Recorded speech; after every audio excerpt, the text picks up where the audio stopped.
All right, I'm just going to pull up my slides here for you all. Terrific. Thank you for joining me. I'm excited to share some information about a topic I am passionate about personally and professionally, and that's lifestyle medicine. For some of you, this may be a new term, but by the end of our time together today, you're going to know a whole lot about it. This is what you heard already about me. One of the things that I'll highlight is that I am currently serving as president of the American College of Lifestyle Medicine. I was voted in 2020 as president-elect, and I will serve as president from 2022 to 2024. Really excited about this opportunity, and you'll see why. I give a lot of different medical presentations. I need to disclose any financial connections, and so I'm on the scientific advisory board of Jenny Craig, the medical advisory board for Obvious Solutions, and the medical advisory board for Clearing.com. I also have my own private practice in lifestyle medicine and wellness coaching. What are we going to do together today? I am excited to share with you the 6 pillars of lifestyle medicine, highlight the role of each pillar for a healthy body, but also a healthy mind, peaceful mind. And then we'll identify ways in which the pillars influence each other. I'm wondering if you've already been guessing in your head what these 6 pillars of lifestyle medicine might be. You'll know them by heart by the end of our time together today. Here are some other things I want you to think about as I proceed with the presentation. Some of you may be able to answer these questions already, and if so, that's great. You'll learn a little bit more as we go, and these may be new terms for you. So let's go. What is BDNF? What does irisin do? What is LACFI? These may be new terms to you. You'll see how important they are as I continue to pass through these slides. Here's one. I bet you know this. Many of you know this answer. What are the guidelines for physical activity? How does consumption of fiber impact the microbiome? We talk about having a whole food, plant predominant diet. And of course, fiber is in fruit, vegetables, and whole grains. And why is that so important? Find out today. What pro-inflammatory cytokines are released with stress? Go through the stress response with you. What receptor does caffeine bind to? I wonder how many of you had coffee, green tea today already. What is a high quality connection? I'm hoping many of you enjoy a high quality connection. If you're not sure what that is, this is Jane Dutton's work. And we are going to review 3 important ingredients for cultivating high quality connections. Of course, what is lifestyle medicine? I do hope you've heard of this term. If not, you're going to be very familiar with it. Let's start with the definition. So, lifestyle medicine is a medical specialty that uses therapeutic lifestyle interventions as a primary modality to treat chronic conditions. Some of these you're familiar with. You may have some of these conditions, or someone you love may have these conditions. They're common in the United States and worldwide. These chronic conditions are cardiovascular disease, type 2 diabetes, and obesity, just to name 3. Lifestyle medicine certified clinicians are trained to apply evidence-based, meaning research fact, driven by the research. That's evidence-based.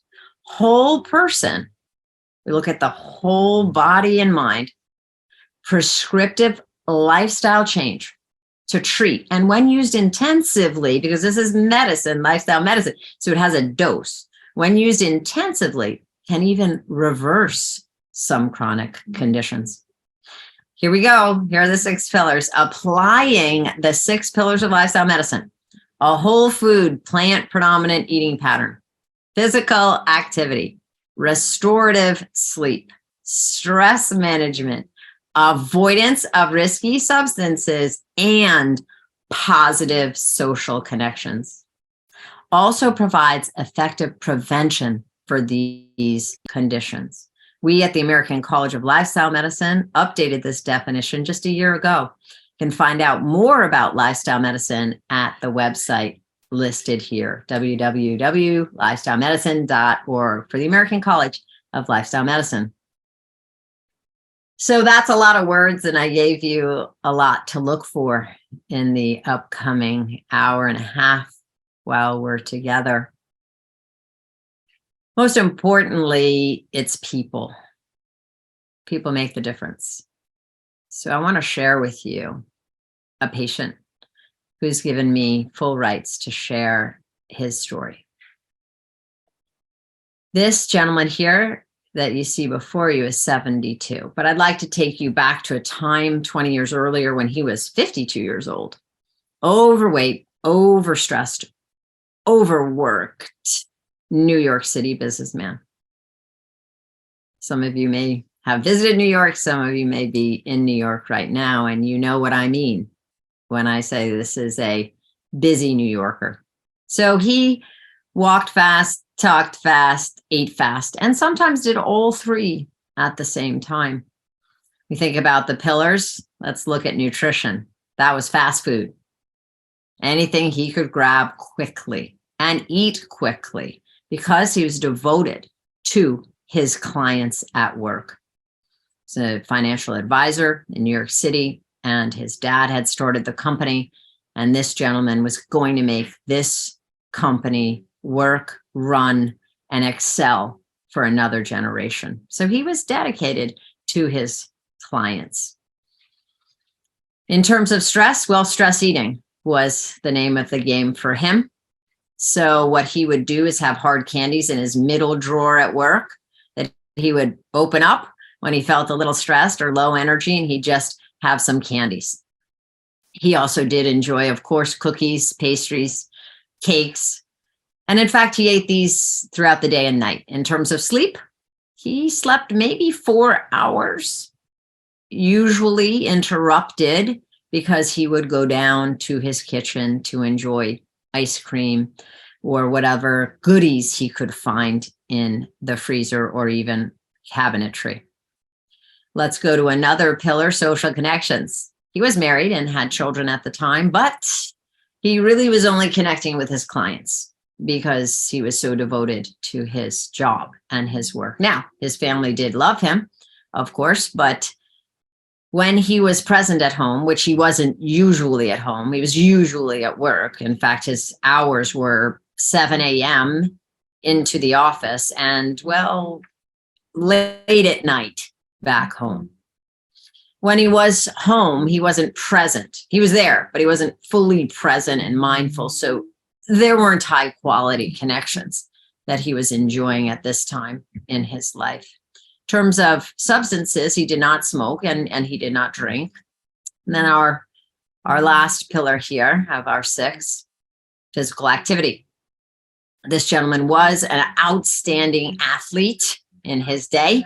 In high school and college, he was a soccer player, basketball player, baseball player, and really did enjoy athletics. However, at this point, midlife, 52 years old, working tremendous hours, he was not doing any activity.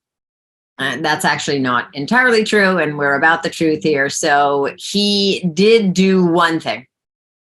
It was sporadic. You never knew what day he would do it. He would do one thing. I don't know if you can guess in your head what this one thing may be that this 52-year-old overworked, overweight, overstressed New York City businessman might do. Maybe think in your head what that could be. And then I'll tell you that it always happened. You don't know what day, but you certainly know the time. It would happen at 11:07 p.m. Yeah, exactly that time, 11:07 p.m. So maybe you know what that is now. Maybe that's a giveaway. And I'll tell you that it's sprints, mad dashes, sprints. I mean, crazy sprints. Because he worked at 101 Park Avenue and he needed to get to Grand Central Station to catch the last train home. And he knew he had to leave at 11:07 to catch that train home. So on one of these train sprints, got a little pain in his chest. No pain, no gain. And also, he didn't like sleeping in the office. And when he missed the train, he did sleep in the office in the cot. So despite the pain, he forged forward and he made the train.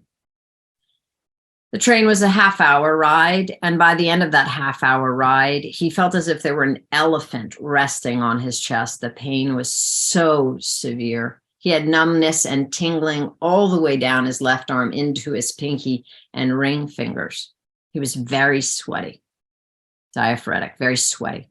He was pale. He was very short of breath. His wife, who was a teacher, dutifully picked him up at the train station, as she did on these late nights, which were very common.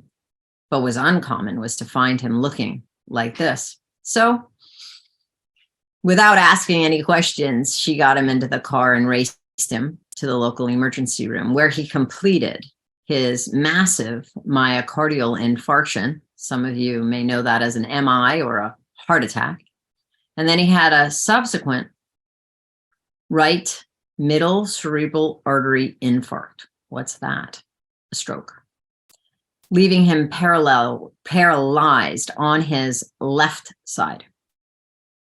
So this is one day in the life of this busy New York City businessman, leaving him paralyzed now on the left side.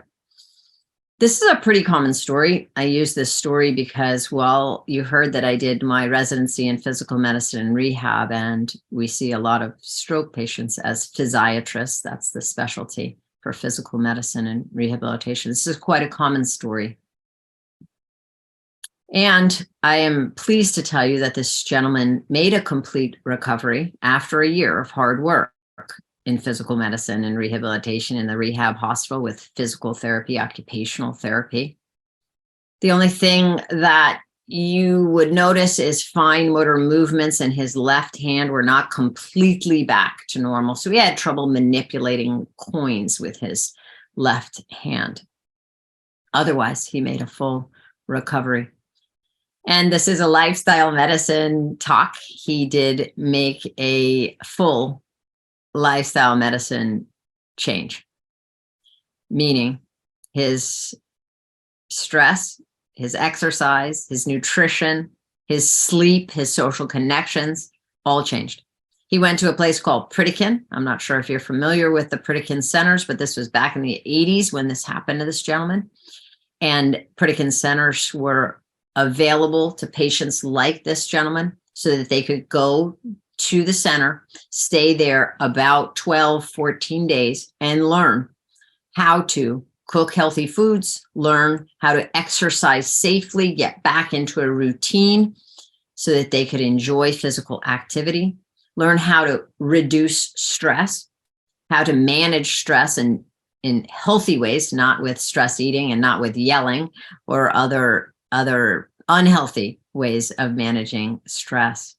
So after this period of time at Pritikin, he really solidified his healthy lifestyle and continued with it for what he would call his best 27 years of his life. And those were a gift to him. Many people die at 52 with such a massive myocardial infarction and a stroke as his, but he made it through and made these changes. I know this so well. This story is so etched in my brain because I was 18 when this happened to this gentleman, and this gentleman here is my father.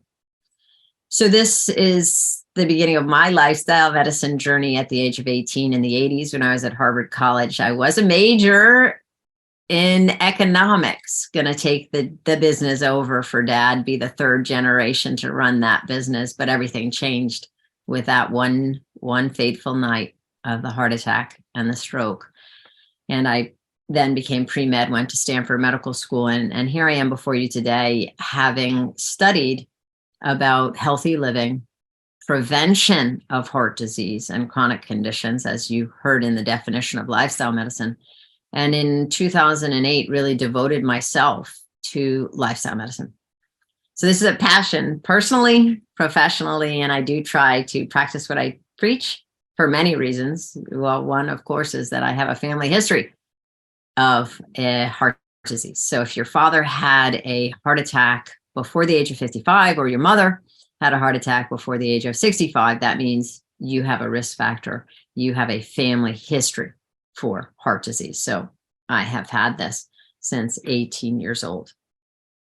So happy to tell you, though, that Dad lived full and large after this event, and so happy and joyful. So that's the good news. And the good news is we don't need to experience a heart attack and stroke to have that joyful living with a healthy body, peaceful mind, and joyful heart. We need to know about these 6 pillars: exercise, nutrition, sleep, stress management, social connection, and then substance use moderation or elimination. So let's start with pillar number 1. It's actually one of my favorite pillars. This is exercise, physical activity. We can call it movement. And I'll tell you that at Stanford Medical School, I did learn about exercise, and we do learn about exercise in the medical model. And you likely know this information too. You probably heard it from your physician, or maybe you studied it yourself in school. And some of you may even be familiar with medicine, maybe your physicians, maybe your healthcare providers. So we know that exercise helps prevent cardiac disease and stroke. Now, our number 1 killer in the United States and worldwide is heart disease. So exercise is one of the most important things we can do for ourselves to help prevent heart attack and stroke. So you know that I exercise. Reduce blood pressure. Exercise does a great job of that. Controlling blood glucose. As you know, we have a diabetes epidemic. We have heart disease, diabetes, dementia, worried about all these things as they are getting higher and higher incidence in the United States, despite many, many medications coming out and helping. We're still struggling because we haven't yet been able to adopt and sustain healthy lifestyles in a joyful way. And that's what we really want to do. Preventing weight gain, controlling our weight, and maintaining weight loss. Exercise helps us to do this. It also helps prevent bone loss. You know about osteoporosis, hip fractures. Exercise can also increase self-esteem, energy, improve mood, and decrease stress. And I will tell you that when I ask patients and even colleagues or family members or friends, why do you exercise? They really rarely say to control my blood pressure. Most people say because it makes me feel good, because I feel more creative, I feel more energized, I feel less fatigue, I feel less stressed after exercise. Most people talk about the mental health model right here, how exercise helps them improve sleep, gives them better endurance, relieves stress, improves mood, increases energy and stamina, reduces tiredness that can lead to increased mental alertness, helps with weight reduction. And then lastly, in the mental health model, they do mention something very important: reducing cholesterol and improving cardiovascular fitness. One thing exercise does very well, and we haven't yet developed medications to do this really well, and that is increase the HDL, as you know, the good cholesterol that we have. And exercise can do that. So that's another reason why I also exercise. And let's talk about all that I learned in medical school, and some of you learned in your schooling, how exercise can increase endothelial function. What's that? Endothelial function is the ability of our cells that line our blood vessels to vasodilate, get bigger, and that allows more blood flow. And nitric oxide, which is released when we exercise, also allows this vasodilation, an expansion, increase the volume of blood that can go through our arteries. And it helps us so we don't clot. So having a clot in your brain creates a stroke. I try very hard to increase my fibrinolysis, my ability to break up clots, and exercise does that really nicely and well. I think that these are compelling reasons to exercise, especially for someone like me who knows they have risk factor for heart disease and stroke. But here's what speaks to everyone. I talk to middle schoolers, talk to high schoolers, I have a whole course for college students and master's level students at Harvard at the Harvard Extension School. It's called Introduction to Lifestyle Medicine. I have well-being from the inside out. I have culinary psychology. And these college students want to learn the material. And then the medical students are fascinated with this for their own health and also their patients. And guess what? Patients are fascinated by this as well, all the way up to retirees, maybe in their 90s. And they really pay attention when I start talking about movement, exercise, physical activity, and the brain. I love this graphic and I want to share it with you now. When you exercise, you have a huge impact on your brain. So dopamine is released when we exercise. What does dopamine do? First of all, it's a reward signal. So that makes us feel good. And this is probably why I sort of crave my runs. I'm a jogger and I do yoga. Sometimes I do paddleboard. Sometimes I do paddleboard yoga. But I love activity, always have.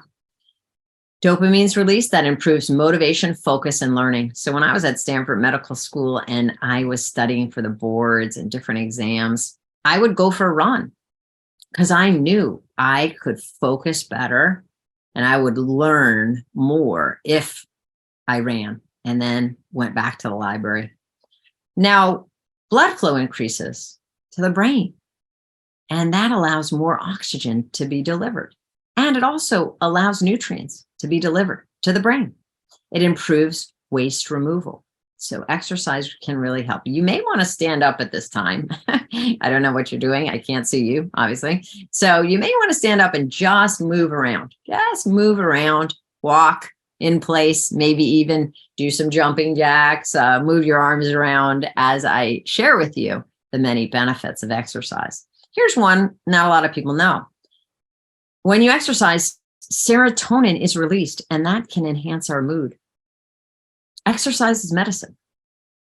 So there have been studies that compare antidepressants to exercise. What dose? 150 minutes of moderate intensity physical activity in the week. So like a half hour, 5 days a week of moderate intensity. Moderate intensity exercise means you can talk, but you can't sing. If you can sing, you're in low intensity. If you can't sing, but you can talk, you're in moderate. If you can't even talk, you're in vigorous. So in this study, antidepressant takes 4 weeks to work. So give the antidepressant, usual dose, and give a dose of physical activity that works in this capacity. And that these are the guidelines to get 150 minutes of moderate intensity physical activity. At the end of 4 weeks and checked in on at 6 weeks and 8 weeks, guess what? Those that were in the antidepressant group, those that were in the exercise group, both had an increase in serotonin, similarly, had a decrease in depressive symptoms, similarly. So exercise was like an antidepressant. And mind you, I'm not telling you to get off your antidepressants. I'm not telling you not to take them. If you are being seen by a psychiatrist, if you have depression, these medications are powerful and very, very good. I am mentioning that exercise is a powerful way to enhance your mood.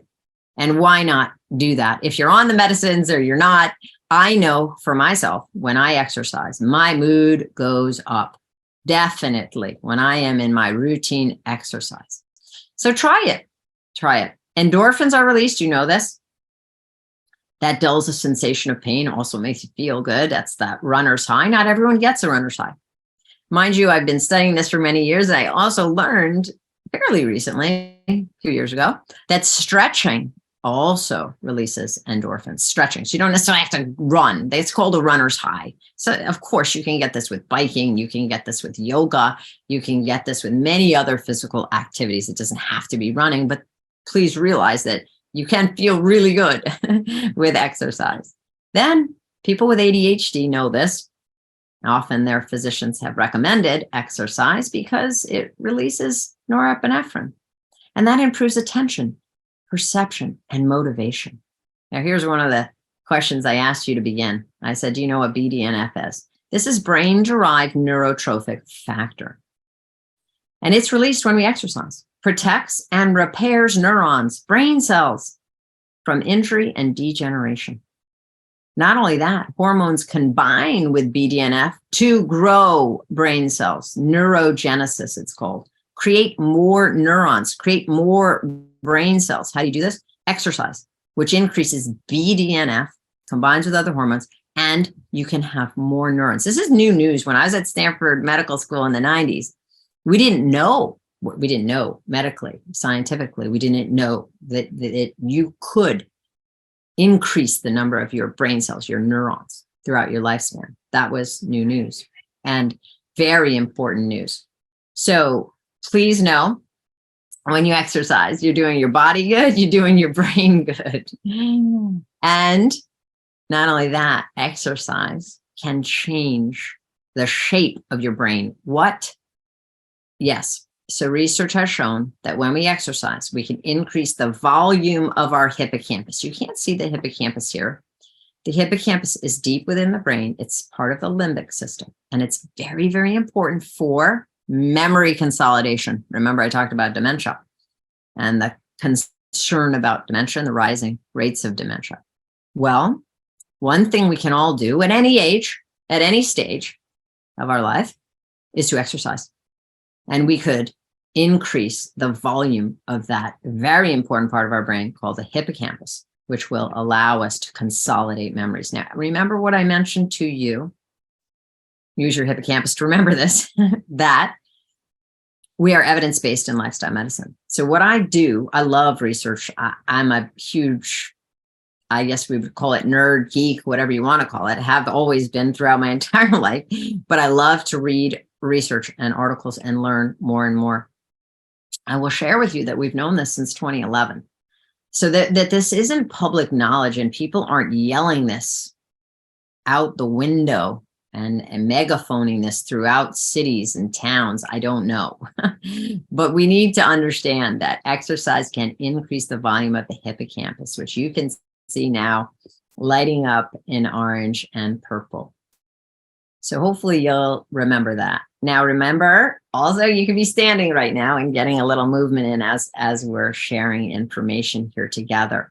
Exercise is medicine. It would take about 11 or 12 medications in order to capture all the benefits of exercise. So why not just exercise and get all those benefits? Now, please, if you have a condition and you're taking medicine, you do need to remain on that medication and talk to your physician about exercising. You need clearance for exercise, especially if you have heart disease, diabetes, or other chronic conditions. This would be a great phone call to make to your physician after this presentation. I'll share with you some data. This is a comparative effectiveness of exercise and drug interventions on mortality outcomes, so on death, right? It's a meta-epidemiological study. It was in the British Medical Journal about a decade ago, and it's big news and still is important to share. When we look at our number one killer, which is coronary heart disease, patients are often on statins, beta blockers, ACE inhibitors, antiplatelet medications, and they're very important. Please notice that exercise does just about as well. Everything on the left is beneficial for that chronic condition. So as you can see, exercise is doing well compared to the medications for coronary heart disease. Now look for stroke.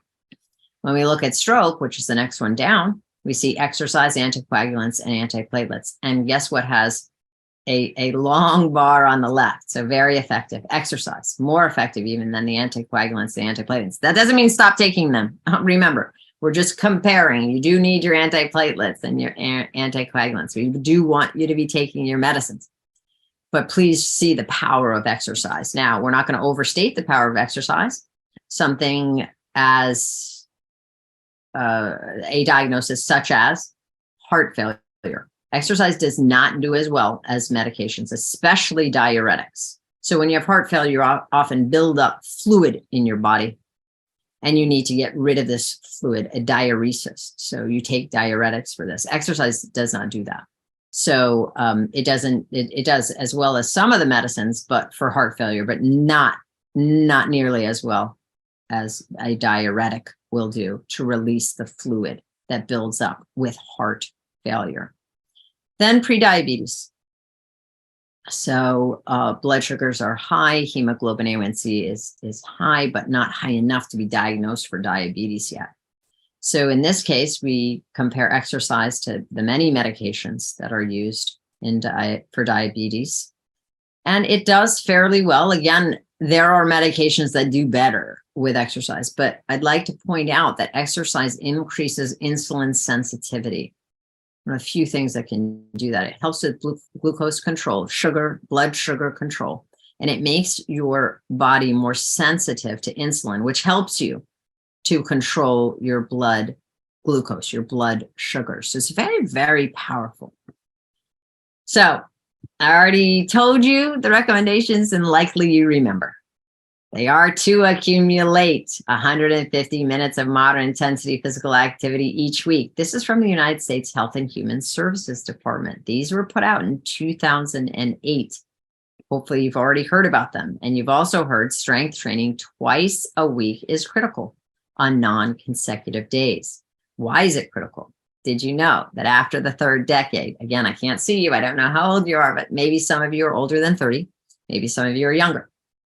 When you reach 30, you start to lose muscle mass.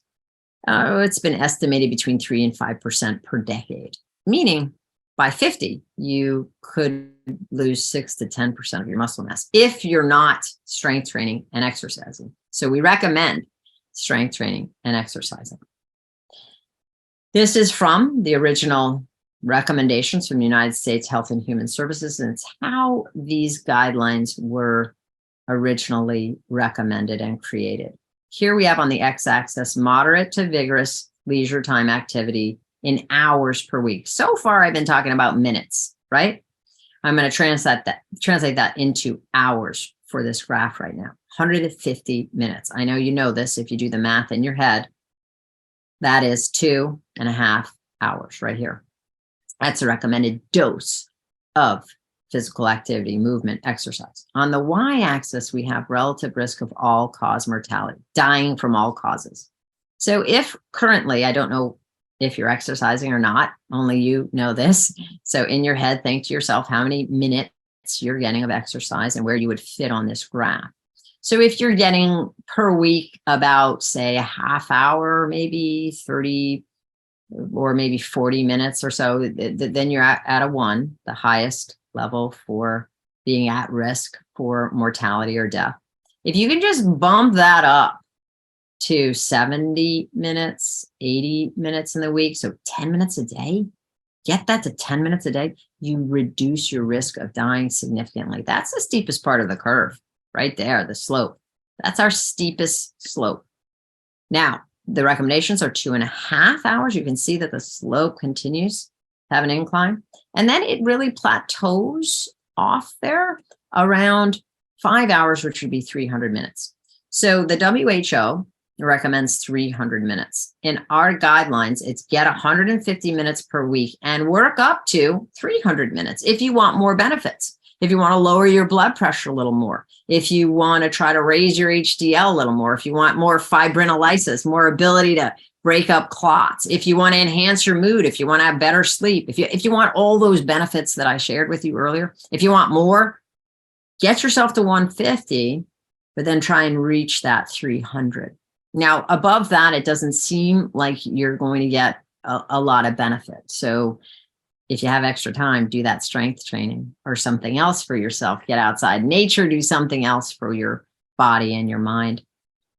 Now, this was in 2008. It was updated in 2018. They reevaluated all the literature. It was something like 8,623 articles that they evaluated in 2008. Then 10 years later, they reevaluated the literature, checked in with all the latest research articles, and made no change to this recommendation I'm sharing with you, except that bouts of 5 minutes count. It used to be bouts of 10 minutes. They asked you to do 10-minute bouts, meaning you could exercise in the morning 10 minutes and count it, exercise in the evening 10 minutes and count it. In that day, you'd have 20 minutes. Now they even said, so the latest is that 5 minutes count. So this is also why I'm encouraging you to maybe stand up for 5 minutes during this talk, because you can add those 5 minutes up to try to get to the 150 minutes of moderate intensity physical activity. Now, some of you may be very fit, have cardiovascular fitness levels that are high. You've been exercising for a long time, maybe a year. So you may be doing vigorous exercise, meaning you can't even talk when you're doing it. For me, that's running up a hill. I have a hard time talking with my friend when I jog with a friend. That's when I know I'm at vigorous. If you're participating in vigorous physical activity because you're very fit, you've been doing it for a while, the recommendations are actually 75 minutes per week up to 150 minutes per week. So you reduce the amount of time that you need to get all these benefits of exercise. But it is not recommended that you go too vigorous without working up slowly. Start low, go slow, progress with someone helping you, perhaps a fitness trainer, someone at the gym, but you do need medical clearance before starting an exercise program. Now, if you walk and you're walking around, you can walk until you get to see your physician and see how much activity you're cleared for. It's important to talk about this with your physician. Hopefully they're asking you. It's called physical activity vital signs. Hopefully they are asking you, how much are you moving each day? How much are you moving each week? I do hope that is a question that you get when you visit your healthcare provider, because the data continues to come in. I'm talking about data from 2008 that they evaluated, then 2018. Well, there's more and more data. Comes pretty much every day, definitely every year. There's landmark studies. This is one of those. And here you can see about 500,000 people were evaluated over the course of about 9 years. It was a population cohort study. And these people were asked how much they exercised, how much strength training they did. And you can see here on this graph, the x-axis, insufficient activity. So they're doing nothing. They're sedentary, sitting a lot. Then, yes, they do muscle strengthening. And then, yes, they do aerobic training, so cardiovascular exercise. And then here they do both. That's on our x-axis. The y-axis is the hazard ratio. So again, a chance of dying. So here in purple, dying of all causes. Here in yellow, dying from heart disease, cardiovascular disease, same word. Then in the pink, that's dying from cancer. And then in the teal here, dying from chronic lower respiratory tract disease. So with insufficient activity, we're at a 1. That's the highest risk. Add muscle strength training only, and you reduce your risk of dying of these causes. Now, if you just add aerobic activity, notice you reduce your risk even more than if you just added strength training. What if you add both? That's where you get your most bang for your buck. That's where you're really going to reduce your risk. So we do recommend putting both in, physical activity and strength training. All right. Now, how is this? I told you I'm a nerd. I told you geek and I love the science. And you're here to get the truth and you're here to get the data. You're here to learn. So let's share. Here's someone running. Our muscles are metabolically active. They release myokines. They release factors like something called irisin. Now, irisin comes from the muscles. It combines with something you already heard about, BDNF, brain-derived neurotrophic factor. And this combination is helping with neuroplasticity, that neurogenesis we talked about, BDNF combining with other hormones and other myokines. Well, irisin's one, and that helps reduce our risk of Alzheimer's disease. Now, it is this irisin, and then through a signaling called STAT3, that we could get that hippocampal proliferation. What am I saying? Get the volume increase of that part of your brain called the hippocampus that you saw in orange flashing and purple that consolidates memories. So this is how it's happening. You need to get moving. So again, you might want to stand up, move your muscles around, get this myokine flowing. All right. Not only does irisin, comes from our muscle and our muscle activity, impact the brain, but get this, it impacts many other organs, the liver, pancreas, it impacts the bone, adipose tissue, and it has an impact on our muscles. I told you increase insulin sensitivity, you increase your glucose control with exercise, and irisin is part of that. Now, I want to just share also, because we're going to have connections of these 6 pillars, and we're on exercise right now. And guess what? This irisin from your muscles has an impact on appetite regulation. How many of you feel like when you exercise, you have fewer cravings? Well, we're learning more and more how and why this may be the case. This is from a year ago, June 2022. I told you we learned something new, really, definitely every month, every year, sort of landmark. We learned about LACPhe, LACPHE. It's short for N-lactophenylalanine, blood-borne signaling metabolite that suppresses feeding and obesity. So this is another way that exercise may have an impact on appetite. And we'll learn something new this year and be able to share this next year when we come back together again. Something we've known a while. I like to give you new information. I like to give you some information we've known for a while, and that's sedentary physiology, sitting a lot. That's just, I've asked you to stand a few times already. And that's because I get anxious thinking about people sitting, especially when I'm in an auditorium and there's 1,000 people in front of me and they're all sitting. When it becomes a half hour, which it has, I like everyone to stand. So again, I'll just invite you to stand, because if we sit for longer than an hour, and we're sitting hours in the day these days with our Zoom meetings, with our new lifestyle that has encouraged more sitting, we can change that just by using an exercise workstation or an exercise treadmill workstation, or walking around while we're on the phone. We can change this. Because if we don't change it and we remain sedentary for long periods of time throughout the day, we will have sedentary physiology. Our body changes. What happens? Lipoprotein lipase decreases.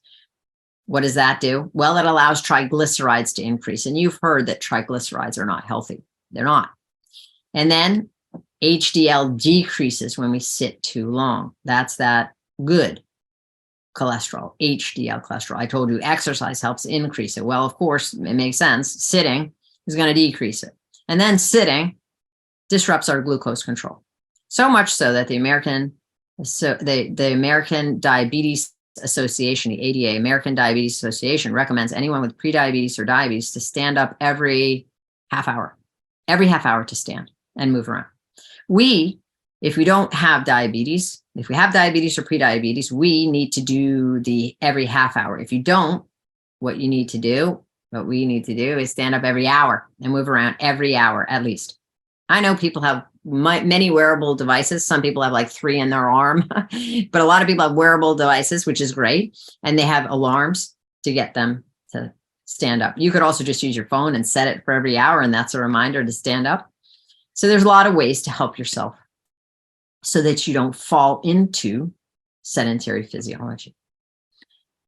A lot of research that shows this. I asked if you experience this, if you get a change in your cravings. Well, research has shown that exercise reduces urges for sugary snacks and attenuates urges in the response to stress situation and the cue in overweight people. You know why? That irisin getting into the appetite center in the brain, and also perhaps LACPhe. All right. Let's talk about food, that whole food, plant predominant diet. Really, really important. One of my colleagues and friends is Dr. David Katz. He was a past president of the American College of Lifestyle Medicine. We've become good friends. He's a solid thinker, common sense. He looks at the literature. I like the literature. I like the research. I want to understand what research teaches us, as does he. So for many years, he would do a review of the diets that were common at that time.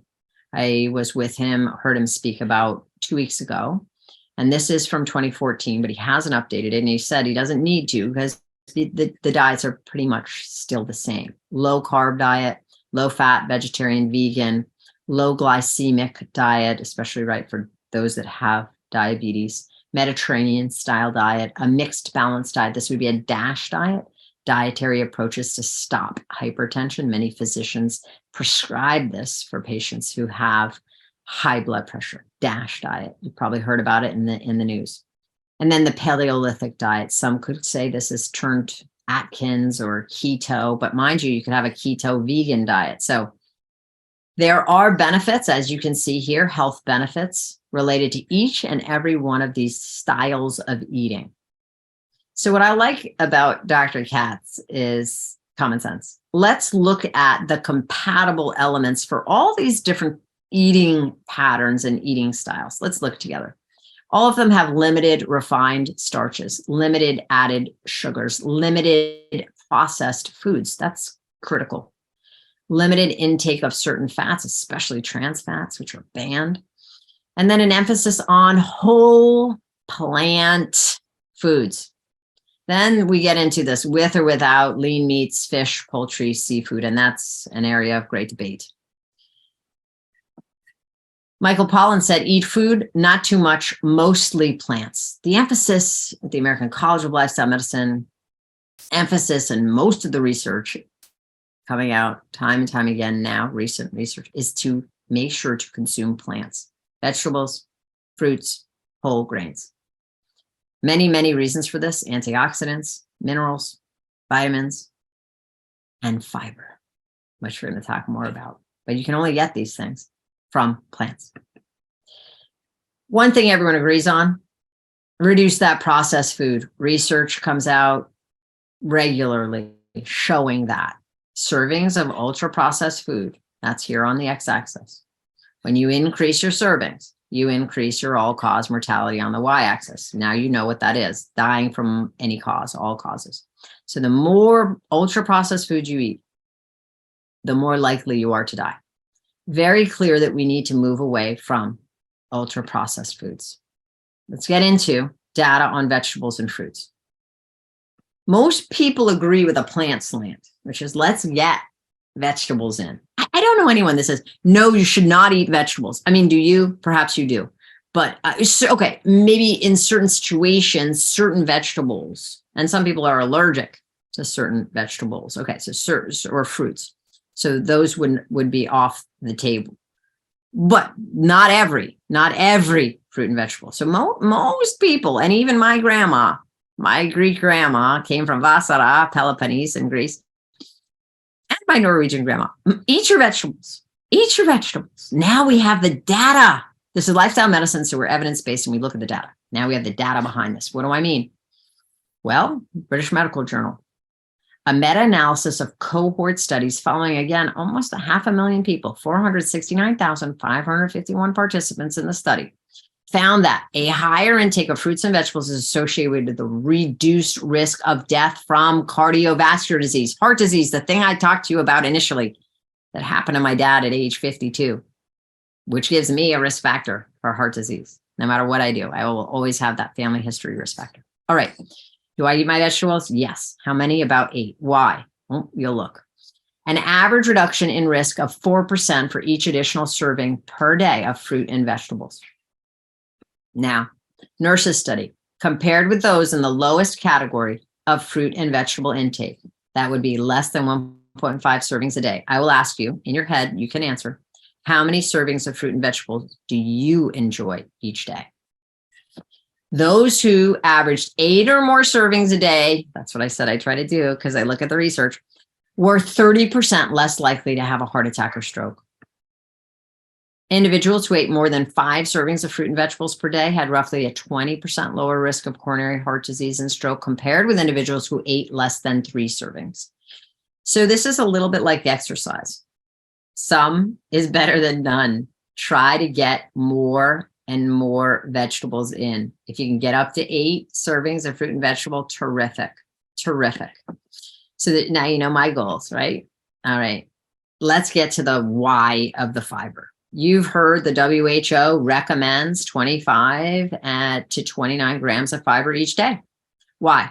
Lowers the incidence of type 2 diabetes, heart disease, stroke, and colon cancer. Did you know that? Okay, maybe. How? Because when we eat fiber, then our microbiome, our friendly bacteria, ferment it. They do their job in our intestines. They ferment it. Why does that matter? They create short-chain fatty acids, acetate, propionate, and butyrate. Why does that matter? Because short-chain fatty acids play a key role in regulating our metabolism, immune system, and cell proliferation.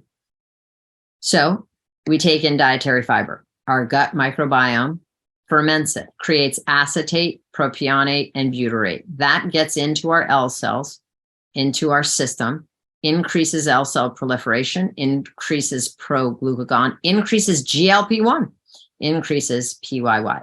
Different factors that influence our energy metabolism, glucose metabolism, lipid metabolism, our level of inflammation. And you know that inflammation is really that simmering factor in cardiovascular disease, obesity, dementia, diabetes, so many chronic conditions. The underlying factor, inflammation.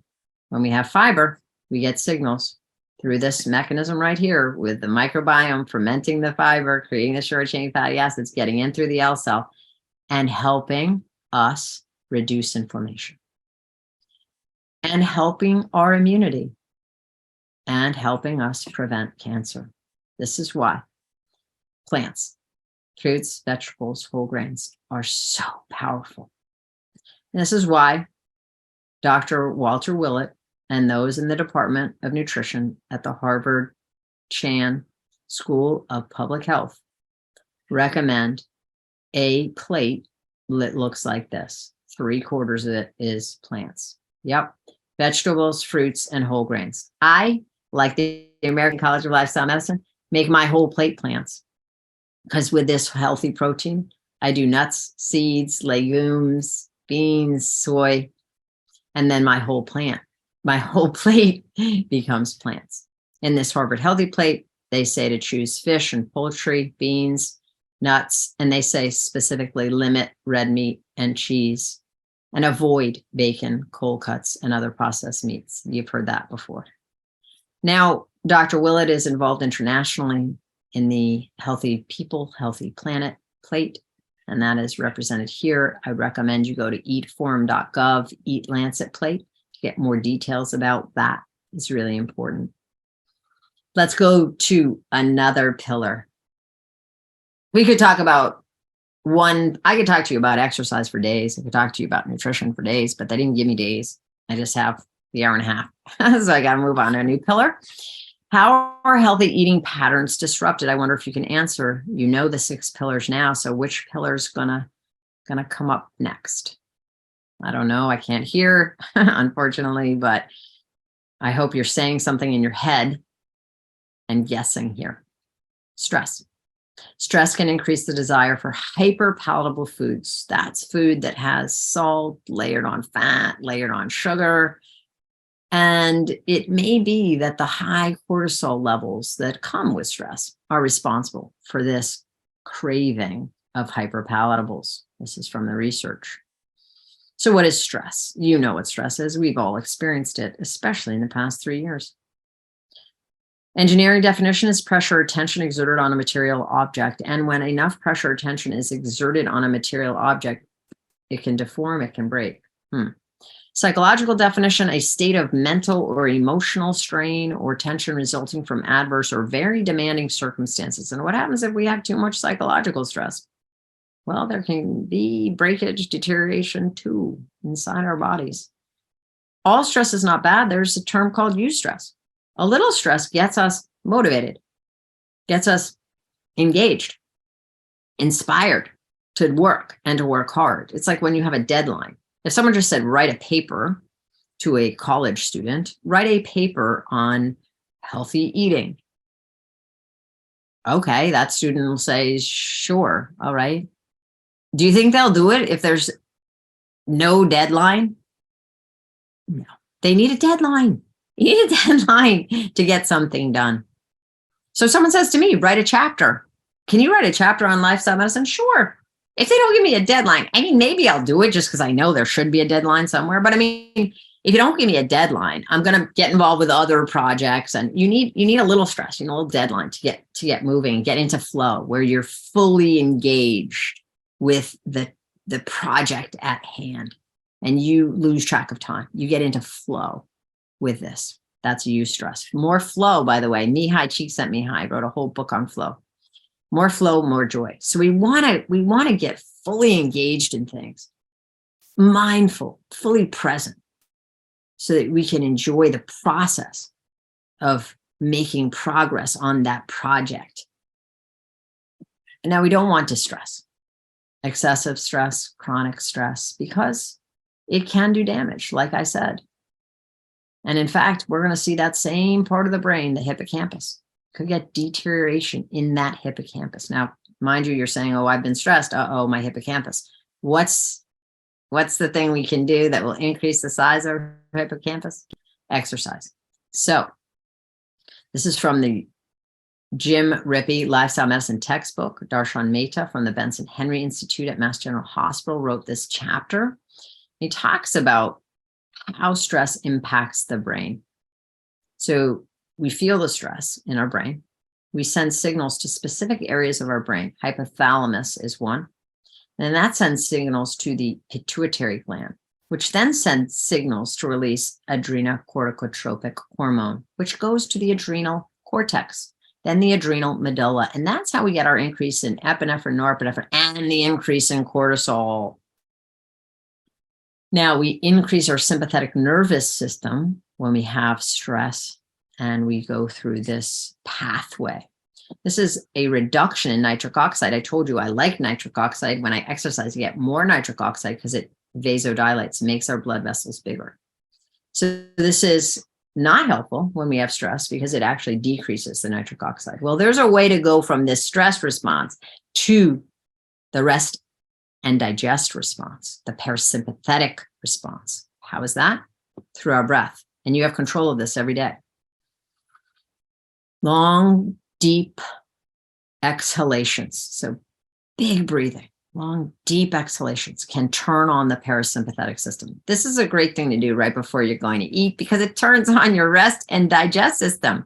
We should all be in rest and digest, not in sympathetic charge and fight and flight when we're eating. So taking deep breaths, sitting down, being fully present and mindful with our meals will help us digest the food that we consume. There are, in fact, implications to our immune system when we have stress. We have pro-inflammatory cytokines, IL-1, TNF-alpha, that are released with stress. We want to control our stress levels, and we have our breath to do that. This is from the medical literature, just showing you the brain, showing you the hypothalamus, the pituitary gland. I mentioned ACTH before. I mentioned our adrenal gland, and it releases cortisol. This depresses antiviral functions, cortisol itself.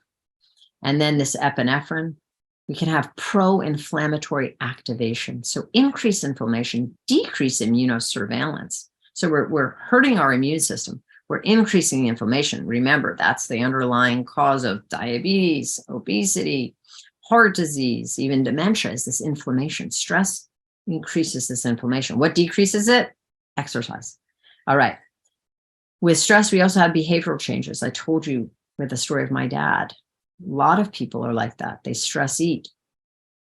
And that leads to poor nutrition and then all the problems that come with that. So let's talk about solutions. Box breathing can help us. What's that? You inhale for a count of 4, you hold for a count of 4, you exhale for a count of 4, you hold for a count of 4, and repeat. Try that 4 or 5 times. We can do it together once now if you'd like, just to practice. What we'll do is we'll breathe in for a count of 4, hold, exhale, hold, breathe in for 4, hold, exhale, hold, and then breathe in. You can try that yourself, 5 different rounds if you can. Maybe you don't like meditation and deep breathing. Well, I've got 14 strategies for you to reduce stress. One is get out in nature. There's some recommendations to get out in nature for 120 minutes a week. That's fun. Put that together with your physical activity now that it's springtime, getting into summer. Exercise, terrific way to reduce stress. Mindfulness, being fully present in the moment, what you're doing. Remember, my dad was never really fully present. He was absent, even when he was present in the house, which was for just a few hours a day. Then there's mindfulness-based stress reduction, MBSR, mindfulness-based stress reduction. Wonderful methodology created by John Kabat-Zinn here at UMass Worcester. I took a CME course, continuing medical education course, for 5 full days. Usually they run 1 session a week for 8 weeks. You could do this even online. Mindfulness-based stress reduction with John Kabat-Zinn. Meditation. This is another thing that changes your brain. Sarah Lazar at Mass General has shown that people who meditate have thicker prefrontal cortex, CEO of the brain, decision-making, right here, prefrontal cortex, when they meditate. Recommendations are try to get to 20 minutes a day of one of these stress reduction techniques, especially with meditation. Playing with a pet, that releases oxytocin, that relaxes us. Taking your vacation. Come back, you're more productive. You're definitely more relaxed. And then these deep breaths. Remember, you have the switch. You can go from fight or flight to rest and digest. Flip of a switch. What switch? Taking deep, long exhalations. Deep breaths. That box breathing can help. You could also do 4, 7, 8 breathing. Inhale for a count of 4, hold for a count of 7, exhale for a count of 8. See that ratio? You're inhaling 4, exhaling 8. So remember that it's a long exhalation. I use this all the time. Then music. Medical students use this as their number 1 form of stress reduction. What kind of music? Any kind of music that you like. Practicing yoga. I learned about yoga late in life after having kids and looking for stress reduction. And now I just love it. I don't think I could live without it. Laughing. Great stress reduction. Great way to reduce stress. Expressive writing. Here at Mass General, we have Dr. Suzanne Coven. She actually helps physicians with expressive writing so they can reduce their stress. Chewing gum seems simple. Can reduce stress. How about something that's less simple? Checking your email less frequently. I had a mentor that told me to check at 9, at 12, and at 5. People can get you. They can get you if they really need you. They'll call you. But you don't have to keep responding to every notification. Bing, bang, bang, bang, bang. And then you go back and you respond to every single email. Well, how about if you set aside 15 minutes to do it at 9, 15 minutes to do it at 12, and maybe you need a little longer at the end of the day to address everything. How about trying one of these 14? Hopefully of these 14 that I just shared with you, right? Let's look at them again. Hopefully you have found something new to try. I hope. Because you know that stress can impact many aspects of your life. So what am I going to say next? You've already done exercise with me. You've done nutrition. You've done stress. So what do we think is the next pillar? Try to guess. I will show it to you. Sleep. Critical. This is something physicians have to work on, especially surgeons. And a lot of people need to work on this to honor and respect sleep. I've learned to honor and respect sleep. National Sleep Foundation recommends 7 to 9 hours for everyone 17 years or older. Could you take a nap? Sure. 20 to 30 minutes before 3 p.m. won't disrupt your nighttime sleep. Why do we focus on sleep? Well, our number 1 cause of death, we've already said, is heart disease. So American Heart Association studies this, cardiologists study this, and they share with us their data. Here is the x-axis you're familiar with, sleep duration in hours, and then hazard ratio for incident cardiovascular disease. So chances of having a heart attack. So if you are only sleeping 4, 5, 6 hours, you have a higher chance of having a heart attack than if you have the NADAR, the lowest chance here, 8 hours.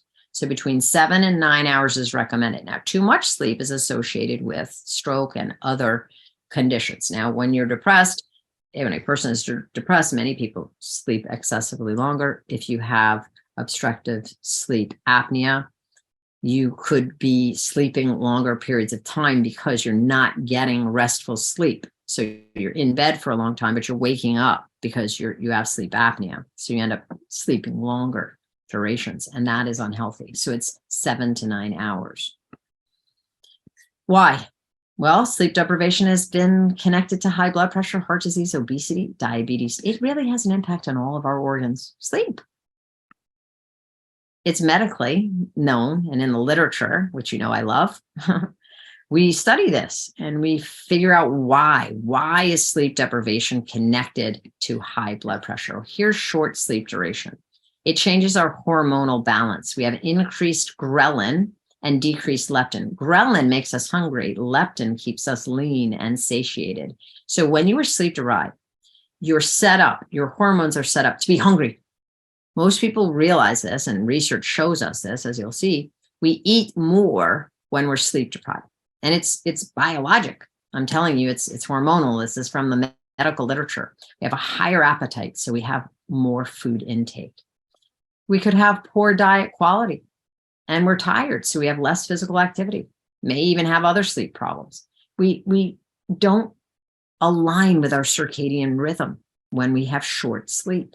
We want to sleep when it's dark, be awake when it's light, and get that light into our retina to help us and train us to be awake for the 12 hours and then sleep for 8, and we're relaxing somewhere around for the remaining 4 hours, right? Now, obesity can be connected with short sleep, metabolic syndrome, type 2 diabetes. There's a decrease in our insulin sensitivity when we're sleep deprived. This can also be associated to short sleep with higher blood pressure, systolic and diastolic blood pressure, higher blood pressure variability, and then a blunted or reduced nocturnal blood pressure dipping, higher morning blood pressure surge. This can bring us to hypertension. Now you have the medical explanation. Here's the research that I shared with you by telling you that sleep deprivation leads to insulin insensitivity. So remember, exercise leads to insulin sensitivity. If we are sleep deprived, we are not as sensitive to insulin. And research shows us this. As you can see, 5 nights of sleep restricted to just 4 hours per night results in a 24% decrease in insulin sensitivity. So if you have diabetes, prediabetes, or someone you know does, we need to think about sleep. Recommend healthy restorative sleep and look at sleep hygiene.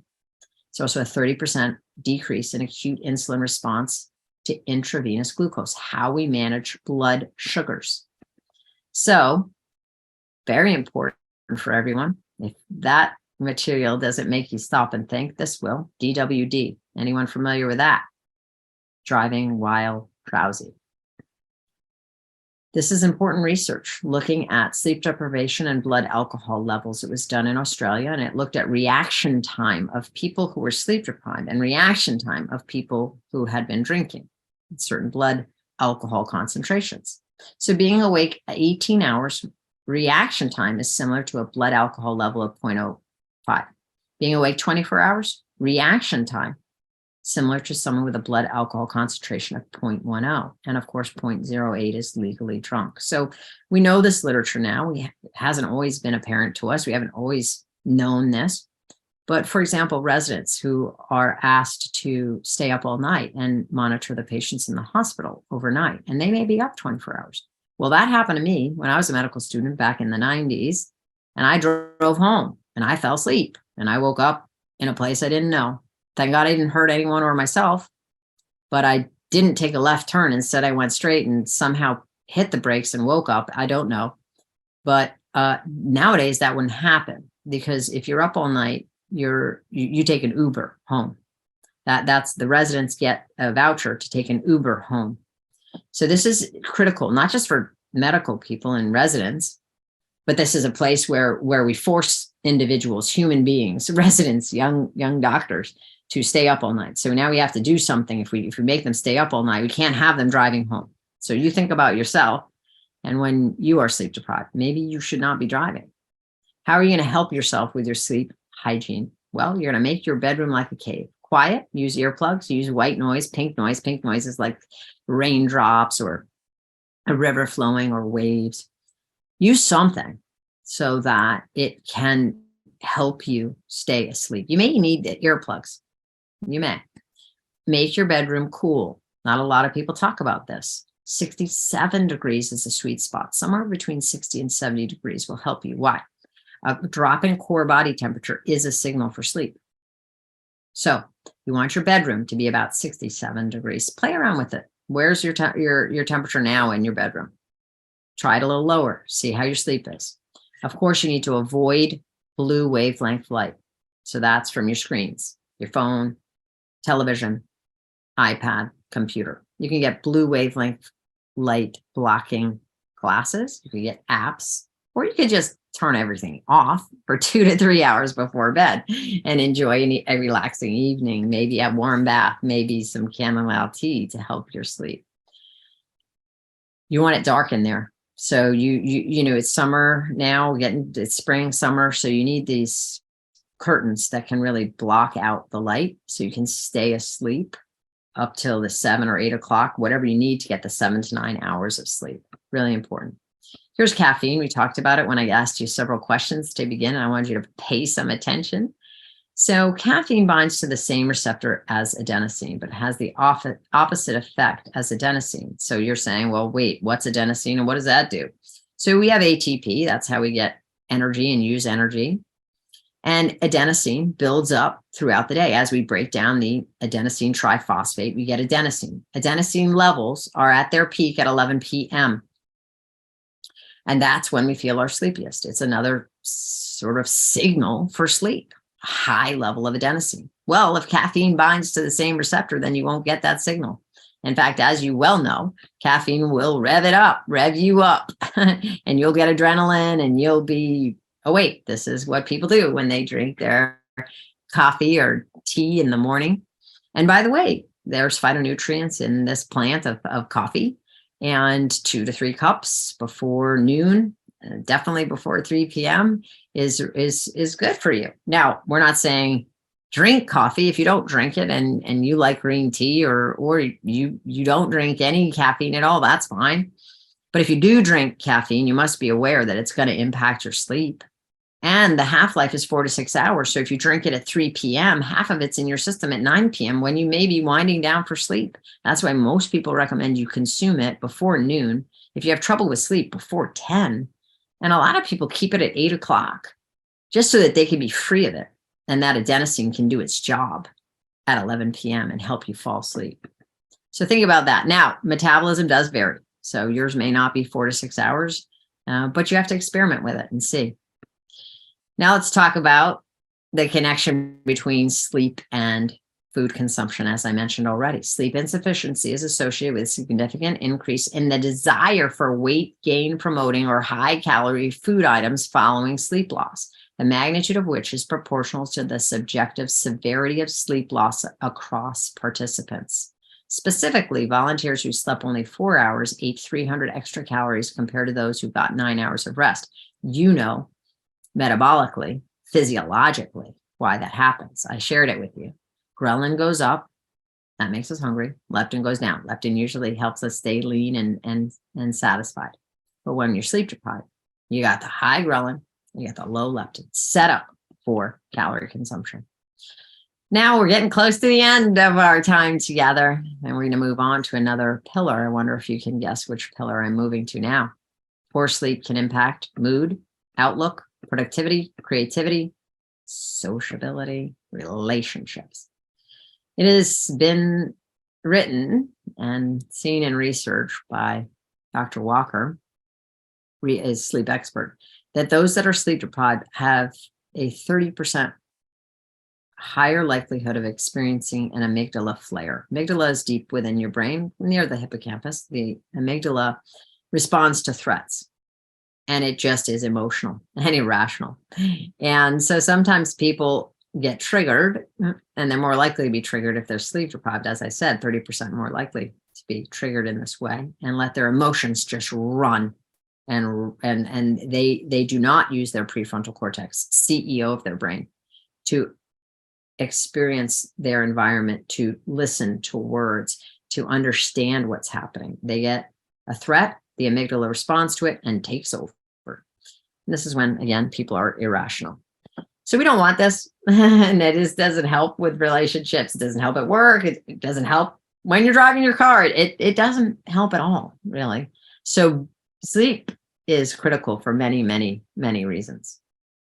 Turning our attention to our next pillar, of social connection. Maslow's hierarchy of needs, those of you that took psychology are familiar with this. We have physiological needs, the base of the pyramid. What's that? Water, food, safety needs, shelter. Right after water, food, and shelter, belongingness and love needs. Then esteem needs, then need to know and understand, aesthetic needs, self-actualization, and transcendence. We can't get there unless we have the base of the pyramid. And it's critical. Everyone longs to be understood. We long to belong. Belongingness and love needs, essential for our health. We've known this for many decades. Lisa Berkman, Leonard Syme. At this time, Lisa was in California. She's now still studying social connection, and she's at the Harvard T.H. Chan School of Public Health. And back in 1979, she and colleagues reported this data about connection. This is in men and women. In this graph, you're looking at different ages on the x-axis. Here, 30 to 49, 50 to 59, 60 to 69. Then on the y-axis, percentage that died from all causes. Here, again, men and then women. These are bar graphs. So different levels of connection are represented in each bar. Those that have the diagonal lines here are the least connected. They have the least connections. For every age group, 30 to 49, 50 to 59, 60 to 69, those that have the highest bar graphs, so the highest likelihood of dying from all causes, are diagonal lines with the least connection. So men with the least connection at all ages, women with the least connections at all ages are the most likely to die. This is powerful. We've known this since 1979. COVID brought this pillar to light. And people honor this pillar more and more. But we knew about this before COVID. This is from 2010. We knew. Medical literature told us what happened when people are not socially connected. They have low quality and quantity of social ties. Development and progression of our number one killer, cardiovascular disease. This has come up with every single pillar. Then recurrent heart attack. So thank goodness Dad started really connecting with me, my brother, my mom, so he didn't have a recurrent heart attack. Got to think about this with heart disease patients. And then atherosclerosis, that's the building up of plaque that leads to heart disease and heart attacks. High blood pressure, cancer. All of these are associated with low quantity and quality of relationships. Delayed cancer recovery and slower wound healing. Specifically, as I mentioned, with coronary artery disease patients, time and time again in the literature, it's been shown that we need to help people not only get exercising and eat healthy, but get socially connected. Socially isolated coronary artery disease patients, heart patients, had 2.4 times the risk of cardiac death compared to their more socially connected peers. We must take social connection seriously. Another condition that we talk about a lot, and we've mentioned a lot today, chronic condition, diabetes. So a recent study in January 2023, during the 20-year follow-up period, 4.9% of the study participants developed type 2 diabetes. Varying degrees of feeling lonely were reported by 12.6% of the participants. Interestingly, individuals who felt most lonely had a twofold higher risk of developing type 2 diabetes relative to those who did not feel lonely. We must start asking people how they're feeling, if they're feeling connected, if they feel like they belong. When was the last time they connected with a dear friend? When was the last time you connected with a dear friend? When was the last time you connected with your mother? It was Mother's Day, with your mother, your father, your kids, your cousins, your friends, your colleagues, really connected. Now, you can't have a high quality connection with everyone, but we'd like to have high quality connections in our life. They nourish us. So what are they? I said there would be 3 ingredients for Jane Dutton's work in high quality connections. Number 1 is having greater emotional carrying capacity. What does that mean? The expression of more emotion, both positive and negative, and safety felt in doing so. So you can express the joy that you feel when you're with someone. That's easy for us to do. Oh, I'm so happy. Thank you so much for sharing this meal with me, or these happy emotions are easy for us to share with people. It's the uncomfortable ones that are harder. But if we're in a high quality connection, we need to we need to be comfortable with, we need to feel safe when we express difficult emotions like I'm feeling frustrated. I am feeling confused by what you said. I feel disappointed because this and this didn't happen. I feel ignored. I feel disconnected.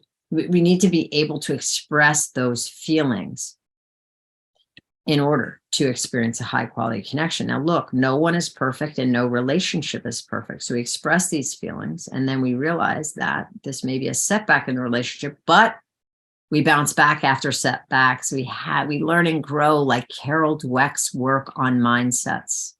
A growth mindset means any mishap is an opportunity to learn and grow. We have this in a high quality connection and in our relationship. The relationship, if it's a HQC, high quality connection, has generativity and openness to new ideas and influence, as well as its ability to deflect behaviors that will shut down generative processes. So it's all about growth in these relationships. What behaviors shut down generative processes? What do you think? When you're with someone and they do X, Y, and Z, and that makes you feel like you no longer want to be connected. You would rather not have a high quality connection. Growth has been shut down. When people lie, when they threaten, when they bully, when they say one thing and do another, when they talk behind people's backs, when they gossip, all of these behaviors shut down growth and they won't allow for a high quality connection. I remember reading a poster about everything I needed to learn. I learned in kindergarten. It's all about getting along in the sandbox, treating people with respect, listening, teamwork, being honest, not lying, not gossiping. Don't say someone's name if you're not with them. All these things, again, grandma taught us to do, mom taught us to do, we're teaching our kids to do. We need to do ourselves, especially if we want a high quality connection.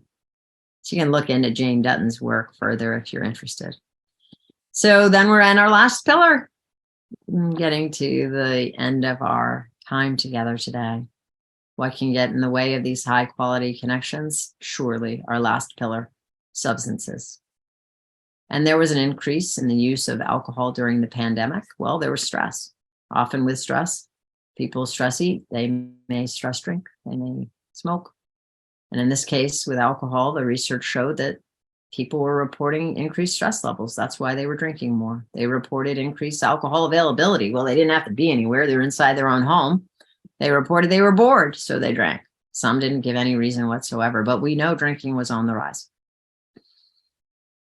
So it's very clear with smoking. If we smoke, we must stop. There is no safe dose of smoking.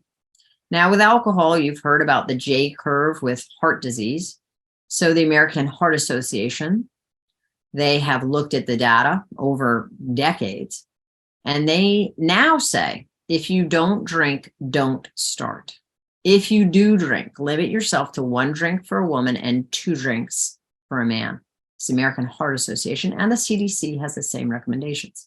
Interestingly, in the 80s, when my dad had his heart attack and stroke, it was recommended to him to start drinking a glass of red wine a night. Now, he's a rule follower. Unfortunately, he didn't have any trouble with substance use, and he was able to stick with the 1 glass a night. But a lot of people can't, and they end up having substance use disorder.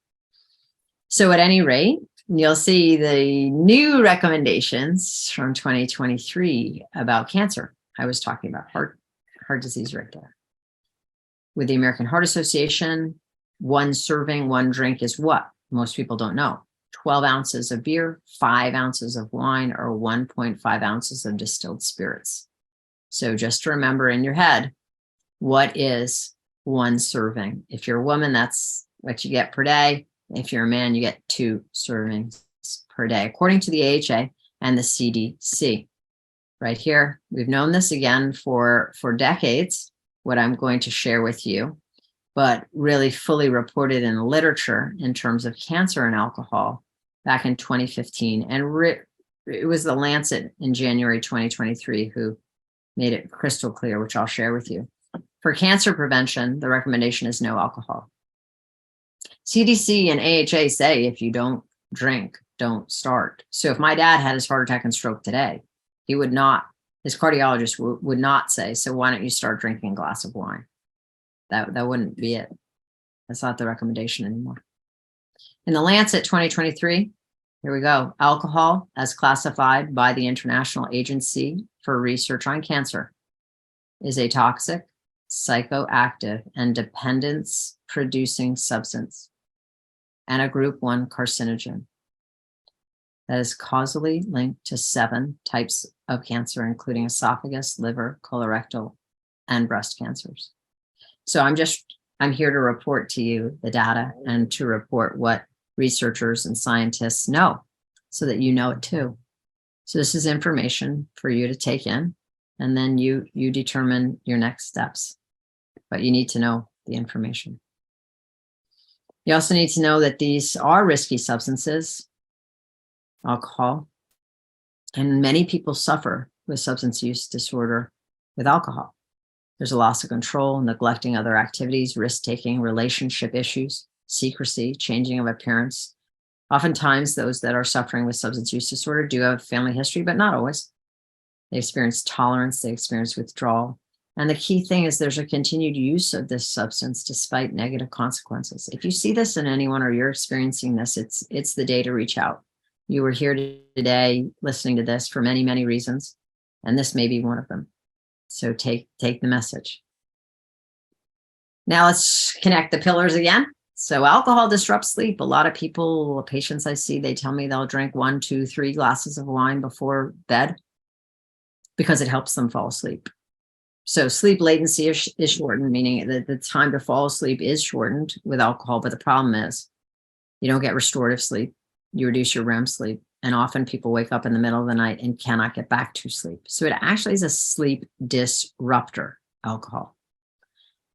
How does it connect to the other pillars? You can guess this. Many people who consume alcohol with dinner may end up eating more food than they normally would, staying up later than they normally would. So they're not getting their sleep, and they're not getting quality sleep. They're drinking alcohol, but they're not even getting the quantity of sleep because they're up late. They're eating more food. The calories don't just come from the alcohol, but research shows us that when you have alcohol, you're more likely to have that dessert or two, or that extra serving or two. And then perhaps this is an important one with social connection, which we just covered. They may say things that they normally wouldn't say. So it's important to think about all 6 pillars. And that ends our journey together in lifestyle medicine for leaders and how we can utilize our 6 pillars for our health. I hope that you learned something, and I hope that it was joyful. And I hope that somehow this presentation will motivate you to take good care of yourself and those around you. Thank you very much, Dr. Frates, for the very comprehensive lecture. Thank you. That was very informative. So now we're going to begin our live Q&A session. And if anybody wants to ask any questions, they can raise their hand. I'll just show them how to do that, tell them how to do that real quickly. We don't take any questions directly from chat. What we do is ask you to raise your hand in Zoom. If you don't know how to do that, you go to the bottom of the Zoom, second from the right, and you can click on the reactions button. And then once you click on that, click on raise hand. Once I call on you, I'll just ask you where you're from and to ask your question. And we just ask that all questions are brief and on topic. And I just want to ask you a question with the 6 pillars. How do people get started if they are?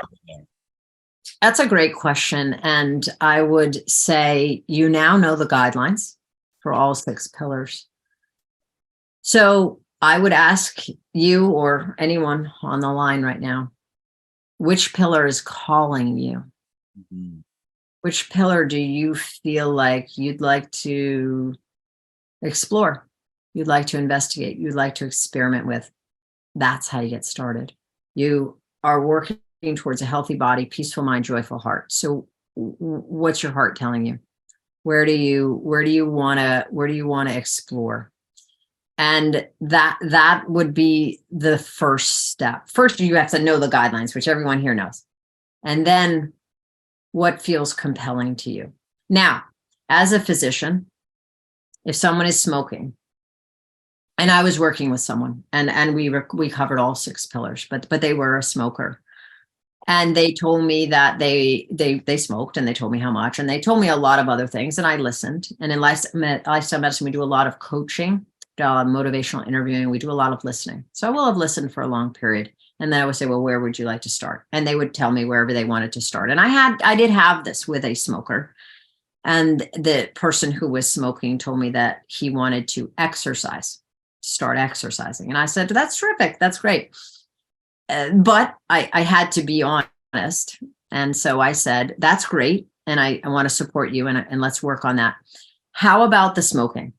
Now, quitting smoking is one of the best things that you can do for your health. How are you feeling about that? No, I'm not going to quit smoking. Okay. So when you're ready to do that, I'm here for you. I understand that you're not ready right now. I do want to make it clear, though, that quitting smoking is one of the best things you can possibly do for your health. But I hear you that you want to exercise. So let's go. What do you want to do? I want to dust off my bike. I've got a new girlfriend. She likes biking. I want to bike. Great. Okay. So he makes a goal that he's going to bike. He said that he would bike twice a week. And I was meeting this person like I usually do every week. So the next week came. I couldn't wait to hear about the biking. And he showed up and he said, I quit. I thought, oh dear, this isn't this isn't good. This is just our second time together, and he's quitting already. And I said, oh, okay, tell me what happened. And he said, I tried to ride my bike. Oh, look, I used to be able to ride my bike, I'd say miles. I got 2 blocks down the road. I was so short of breath. I am quitting smoking. Done. I am doing it. So this is why I just have faith in the system. As long as I can keep working with them. But I have to be honest. Like, I have to say that if someone's involved with risky substances, I must explain that I'm here for you if it's not your time now. But this is an important pillar. And I'd like to be able to address it with you when you're ready. I'm here. You have my cell phone. I mean, this is that important. Does that help? Oh, absolutely. Absolutely. So, and then, as far as risky substances, medicinal marijuana and marijuana in general has become decriminalized in a lot of states. And it's celebrated for its medicinal uses. What are the downsides of marijuana, and how does that play into the pillar of, with the toxic substances? Yeah, it's a great question. And the first thing I'll say is I'm not an expert in cannabis. I do work with alcohol and smoking. I do not work with cannabis. So I usually there are other people that are expert with cannabis use. And so I have colleagues that I would refer someone to. So I would say the data is showing, and has shown really since, I'd say 2017, that when young people, especially young men, do smoke, they're more likely to have an episode of schizophrenia. Now that's from the data. Now there is medicinal use of marijuana, yes, and that has been used to alleviate pain and suffering, and that is a different story. That is a different thing than a young boy experimenting, or a young woman, but the data is in boys experimenting with cannabis at a young age. So it's different. So there are research studies that show that it can really help with pain. And hence, I refer people who are interested in this topic to those that are expert in it, because I am not. So unfortunately, I can't go any deeper for you on the topic. Okay. Thank you. Our next question is going to come from Deborah. Deborah, please state where you're from and ask your question. Hi, yeah, I'm from Duxbury, Massachusetts. Just when you ended your talk there, you said, I hope, what I've said today will help you and allow you to help others. And I just want to focus on that second bit is, I bought into all of this a long time ago. I'm on all those 6 pillars. I really look at myself every day. I do all that stuff. Yay. So I want to know how I can help others, because I struggle to get other people to buy into this or adopt these pillars. And I find that is a frustrating element in my life because I feel like I'm kind of failing because I can't get someone who I love to do the same thing. And, I exercise, like, oh my God, I feel great. Stop nagging me. I know I need to exercise. I'm too tired when I come home from work. Those kind of things. And I said, I don't want to be a nag. And I think I'll live by example and everyone will see this.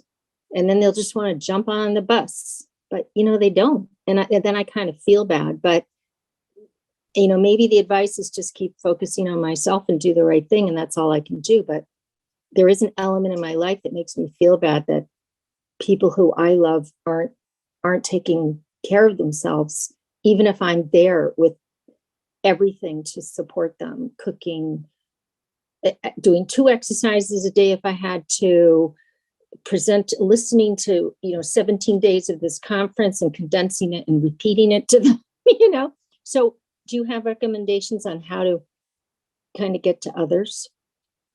Yeah, I'm so glad you're here today and that you're sharing this. I think others on the line have a similar question and similar feelings. So Deborah from Duxbury, thank you for your comment and your vulnerability, authenticity with what you shared.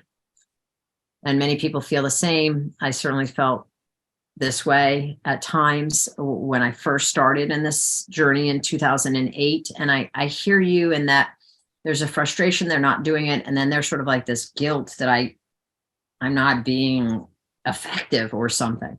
So first off, it's wonderful that you are taking care of yourself and being the role model. And first of all, that's going to help you so you can care for others and you will be here in this world and you'll be able to add to this world for more years and you'll have more joyful years. So first of all, that's tremendous. That first statement you said, which is you know these 6 pillars and you're working to follow the guidelines of these 6 pillars. So that needs to be congratulated and appreciated because not everybody is on that path. And hopefully after today and this conference, there'll be more people on the path. To the point. Some people are in pre-contemplation for change. So there are different stages of change: pre-contemplation, contemplation, preparation, action, maintenance. It's called the trans-theoretical model of change. This is what we use in lifestyle medicine and in counseling and in coaching and lifestyle. So when someone's in pre-contemplation, and I see a lot of people like that, and they say, I can't, I won't, no. And it's like the hand, you're literally you're talking to a hand. Then the best case scenario there, and by James Prochaska and his colleagues who wrote the book, Change for Good, which you may enjoy, by the way, Change for Good. It's the name of the book by Prochaska. Prochaska would recommend that you create a connection. So you have empathy, you have a connection, and you're there for the person when they're ready. Some techniques that you can use, for example, are dramatic relief. I always talk about my dad. Why? Well, because he's my dear old dad. And I did always want to work with him. I ended up working with him in a very different way and continue to work with him even after he's gone. So the dramatic relief is telling a story that's relatable to the person. That my dad's story happens to be relatable to lots and lots of people. I don't know if it's going to be relatable to the person you're working with, but there's likely a story. And now in my history since 2008, working in this area, I have stories, not made up. I have clinical cases in my head of people that have changed. And so I like to say, I hear you're not ready. I've worked with a lot of people. I work with someone very similar to you. Do you want to hear about it? And they say yes. They want to hear. Well, first of all, they feel like it's gossip. People like to hear about other people, right? I'm not gossiping. And I change names and specifics. Anyway, you tell the story and then you say, what do you think? What do you think of that? And you hear. And sometimes dramatic relief works. Sometimes you could use a video Game Changers, Forks Over Knives, Supersize Me. Sometimes these people in pre-contemplation, they do well with a story, and they can see themselves in the story sometimes. So that's one thing to try. Another thing to try, and by the way, I get no proceeds from this book. They did show the book in the pre-video. I don't make any money when this book is sold. That wasn't the point of writing the book. The point of writing the book was to give people like you and the person you're working with tools. So for you in this book, there's 2 chapters. It's on coaching and setting goals. Why I think it might be helpful for you, it might relieve some of the pain or angst you're feeling about not being able to make movement with this person. Because we talk about the transtheoretical model change, what you can do in here in the 2 chapters. And then I'm thinking that you could use some of the book and some of the graphics and information and share with your loved one. You know, I'm reading this book. I went to a talk and she was the author. Read this book, is really interesting information. What do you think of this? So asking more questions of your loved one who's in pre-contemplation. What do you think of this statement? You know, and read it. What do you think of this chart? And show it. You know, maybe you share something about irisin or one of the things I shared with you today. Hey, I learned this today. What do you think of that? Ask more questions. What do you enjoy? Hey, this is a great one. What do you envision doing in 10 years? How do you see yourself in 10 years? Very non-judgmentally. When you're coaching, you're curious, open, appreciative, compassionate, and honest. That's also in here. It's called the coach approach. So this is all done in a I know I can tell by your voice and the way you so sensitively shared your information. You wouldn't do this, but I'm just for everybody else on the line that I don't know. You don't want to wag your finger at people when we're talking about the 6 pillars. Notice, hopefully I didn't do that even when I was lecturing or presenting. I wasn't saying, you better do this, otherwise you're going to get really sick. You know, if you don't do this, you're going to die. Now, look, I used to do that sort of thing before I became a coach and before I was working in lifestyle medicine. So this sort of thing and those threatening, that doesn't tend to work. An approach that works is, tell me about what's important to you. Usually people say their kids. Usually people, they say their loved ones or, you know, something like this. And they say, oh, yeah. So you're going to want to enjoy that, I'm guessing, right, for your whole life. So what do you think you could do to ensure that you'll be able to enjoy whatever it is they love? And you just listen. They may come up with, I better take better care of myself. I mean, I've got that high blood pressure. They may come up with that. Oh, and then you don't say, yeah, that's why you have to exercise. You say, oh, your high blood pressure. What do you think you want to do about that? Just ask a lot of questions. What do you think you want to do about that blood pressure? Does this help, Deborah?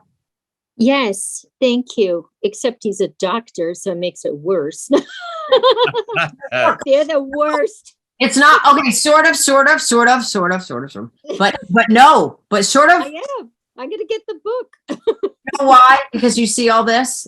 I know. The doctor, so you can explain. You just Exactly. And this is now people who are doctors do buy the book and they enjoy it, but people who are not in healthcare buy the book and they find it interesting. I think I want to hear from you. If I'm on Twitter, it's easy. Beth Frates M.D. I would love to hear if this book helps or not. Now, even sharing with this person that there's something called lifestyle medicine, which is a specialty. Maybe he could Google and look at lifestylemedicine.org. This is the worst. He's the one who made me watch Forks Over Knives, The Game Changers, and signed me up last year for this conference. And I just started doing everything. And I'm kind of like, you steered me in this direction. I've got the vegan, plant-based lifestyle going on. I grow my own foods. We started a garden. I am on this. And I laugh because I'm like, I would have never gotten on this path without him. And yet he's the one who's like, I can't eat the food for you, digest it for you, exercise for you, and then live your life for you. You know, it's the weirdest thing. I don't know if men or if it's just whatever. But what you said about the questions is good. I think the book is good. And I think I just can't give up and keep going. Right. Don't give up. And also, I think this is normal. Like, I also, look, everybody's just at different stages of change. I think it's beautiful, wonderful that he introduced this to you. So he understands the value. Is he ready to take it on for himself? Does it just seem so overwhelming? So questions, like you said, I hear you love the questions. Here's one. What's your favorite food? I'm just curious, like, what's your, get curious. How do you like to move? What, like, in your life, think about a timeline of activity. When did you enjoy movement and what were you doing? I've had patients tell me hula hooping. 74-year-old woman, hula hooping. She wanted a hula hoop. She got a hula hoop. She did hula hooping. I mean, so asking me, what would be really fun for you for exercise? Do you try paddleboarding? What would be fun? I don't know. What would be really fun for movement? What would like get you up and excited? Have you asked? I would love to know.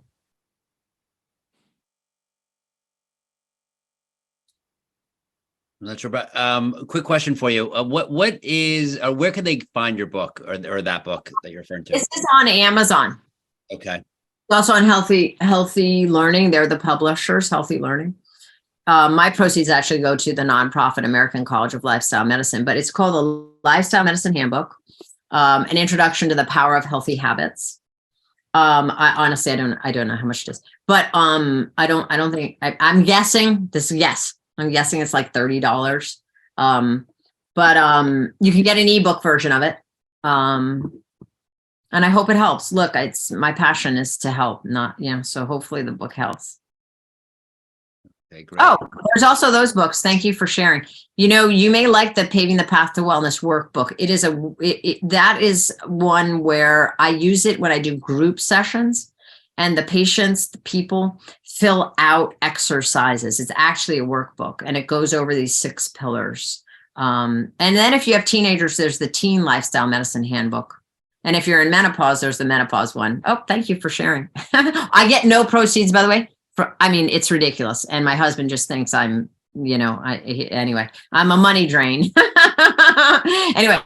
I get no proceeds from any of those books. This is all an absolute passion for me. I just want people to be healthy and be happy and joyful and thrive. We definitely appreciate that. So, if kind of going back to the pillars, if people had to choose, I asked you how you would get people into it, but what if someone was sort of like neutral, which one do you think is the most impactful to a person? Like, I mean, I think a lot of people here in this conference, a lot of doctors would say the diet. I'm not saying that's what you should say, but what would you say out of the 6? It's so funny, only because I was going to say to you, I get this question all the time. And then I was going to say, but I knew someone was going to answer this. Then I was going to say to you, no matter what audience I talk to, this question always comes up. Mm-hmm. Which is, what's the most important of all these pillars? I tell you, everybody. All right. So it is a hard one because honestly, I want to be, obedient and answer your question. You've asked me a question in earnest and I want to answer your question. Authentically, though, the answer is it depends who's in front of me. And I know that's not what you want to hear. So I'm just going to say it depends who's in front of me. Really, really. Because the guy who's smoking, like I told you, I'm going to really try to get that. I'm going to try to tackle that one. Okay. Now, next we eat. And we have to eat 3 times a day. Okay, we don't have to. The body needs nourishment. Usually it's 3 times a day. Okay. So that is one where we can get a lot of traction because what we're doing is not adding time. We're just changing what we're eating, right? We just got to change what we're eating. Now, when people think movement, they say, oh, now you're telling me to do 100. Now I don't have 150 minutes in the week. So then I have to explain. So get a walking meeting going, bike workstation. So I try to get it exercise in so that it doesn't add time, because everybody's worried about time. So that's why I go to the nutrition. We are going to eat, and what we put into our body has huge impact on our cells, which I shared with you as best I could in the very short time I have. I'm sure others are sharing about cells, but it impacts our cells. Now, I did try to also show you exercise impacts your cells. It in fact impacts your microbiome as well. And I do personally love, I was a field hockey and lacrosse player. I run marathons. I do paddleboarding, yoga. So I do love physical activity for many, many reasons. So it's close for me. But then again, sleep, the unsung winner of pillars. Sleep. If you are not sleeping, you could work on your nutrition, but then what did I share with you? Your ghrelin goes up, your leptin goes down, you're hungry.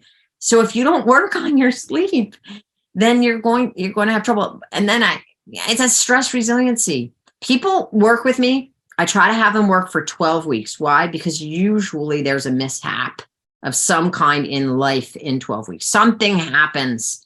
Somebody gets angry at somebody, or something happens, and there's a stressful event. And then they generally go back to the old ways. So I like to be with them through that period to say, that's okay. You started to have the cookies again. That happens.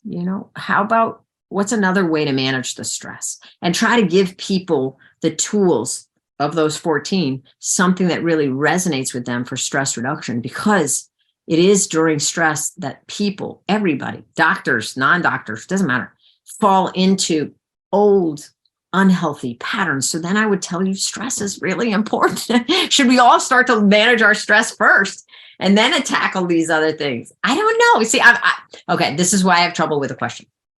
Okay, no, enough said.